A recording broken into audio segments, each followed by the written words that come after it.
So I've been rewatching The Mandalorian, each chapter one at a time, and I'm doing little analysis of those and breakdowns and stuff like that. So I'm on to chapter 2 right now. I've already done chapter 1. If you need to go back and watch that one, go ahead.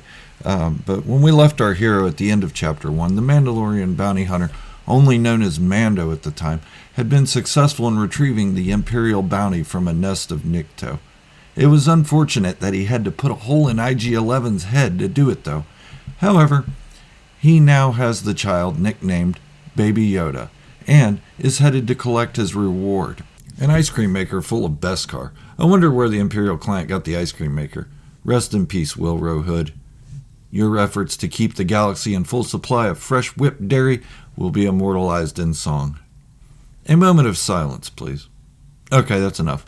This is my breakdown of The Mandalorian Chapter 2. Not only the themes and story, but some of the hidden gems as well.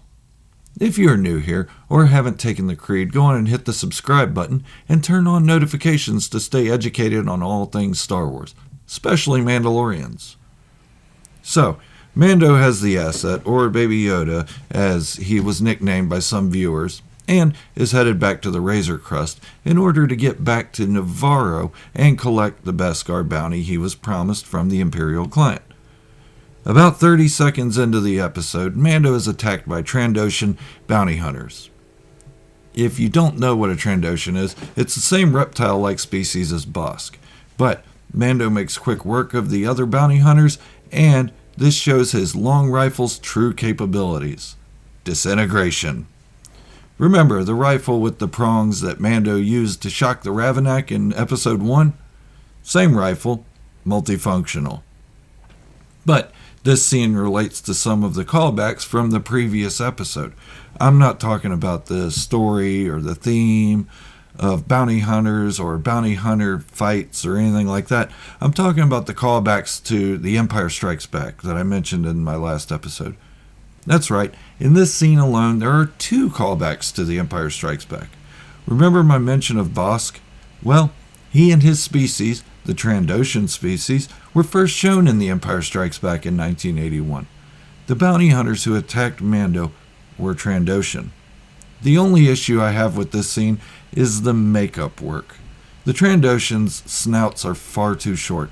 Trandoshans are reptile-like, but these few had human-like mouths. It's a minor criticism, and you have to take the good with the bad, and I can live with this one. So, it's really not that big a deal.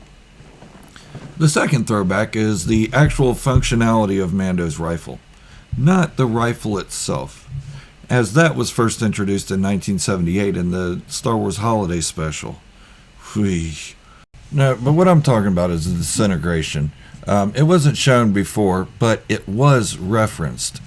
When Darth Vader was describing the job of tracking Han Solo to the bounty hunters, he said use any means necessary, but no disintegrations. You are free to use any methods necessary, but I want them alive. No disintegrations. Who did he say that to?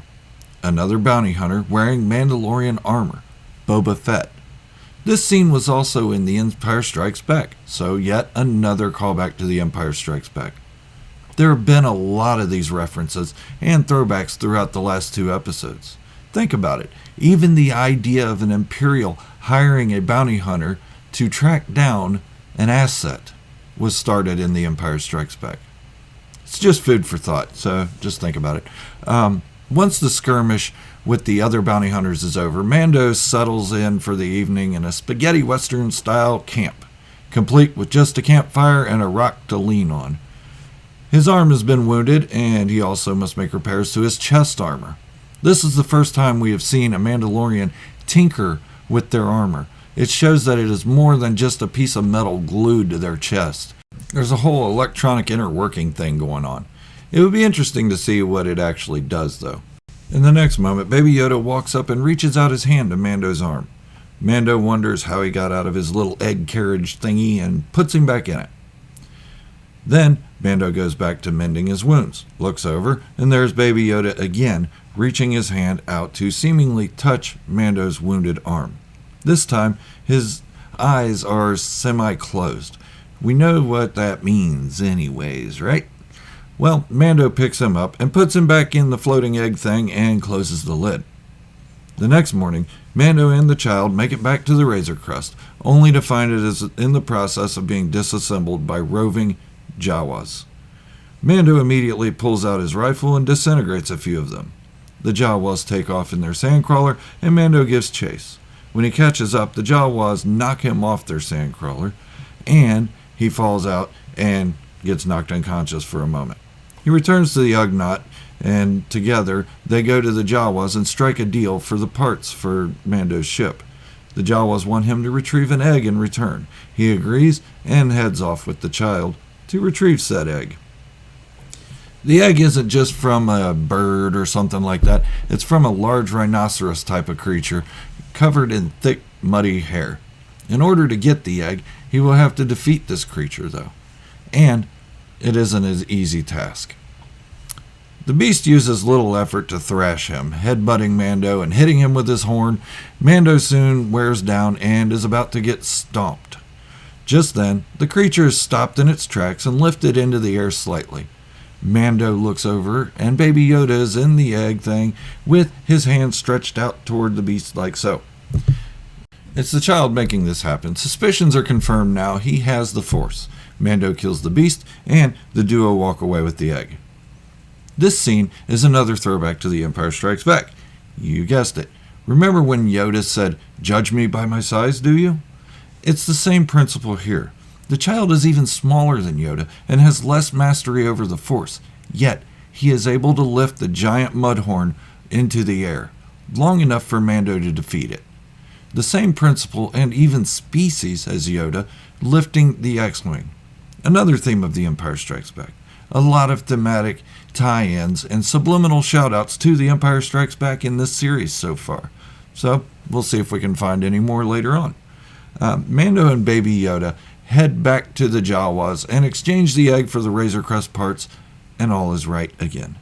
The Razor Crest gets repaired, and now Mando can return the baby to the Imperial client, who originally hired him. This episode has a lot going on. Yes, there have been a lot of callbacks to the original trilogy, from the Empire Strikes Back stuff I mentioned a few times to the Jawas and their sandcrawler. But there are tie-ins to the other trilogies as well. In the first is a shout-out to the Patraniki, I don't even know how to say that word, the Geonosis execution arena in Attack of the Clones. Sure, it wasn't a mudhorn in that scenario, but the reek in that arena, three-horned type of rhino, is very similar in size to a mudhorn, and it was also charging another Mandalorian, Jango Fett. The next is a shout-out to the sequel trilogy. As divisive as that trilogy is, it can't be ignored all throughout Star Wars. Sorry guys, I know most of you hate it, but there are themes that became present and will be carried over into other material. With that being said, fans were in an uproar when Rey healed the basilisk in the cave. Then again, when she healed Ben Solo on the wreckage of the second Star Destroyer, saying that Force healing never existed and stuff like that. It has been around for a long time though. Yet, Baby Yoda attempted to Force heal Mando, and all of a sudden, it's cute. Well, that scene was showing that the Force healing existed before the sequel trilogy's timeline. So, it ties everything in canon together. If they don't at least try, then the entire story becomes unhinged and convoluted, similar to the old expanded universe, where you had multiple layers of what was canon and what was not, canon A, canon C, stuff like that. It became very hard to keep track of. That's not to say I'm taking up for the sequels at all. Even though I do like them, I understand the reasons others don't. Everyone has a right to their opinion, but consistency has to be there throughout this point forward in the stories. Okay. That's my breakdown of The Mandalorian Chapter 2. Let me know if I missed anything or if you noticed something different. What do you think of the episode or the show as a whole? I'd love to hear from you in the comments. Every one of you can comment if you want and I'll respond to you. Also, I said every video is a premiere. That way the live chat option is available from the time I post the video and throughout the video's premiere. Sometimes the chat option is open for hours, and there are a lot of good Star Wars fans in there discussing things. But You won't know when a video premieres if you don't subscribe and turn on notifications. So, go ahead and take this time to do that.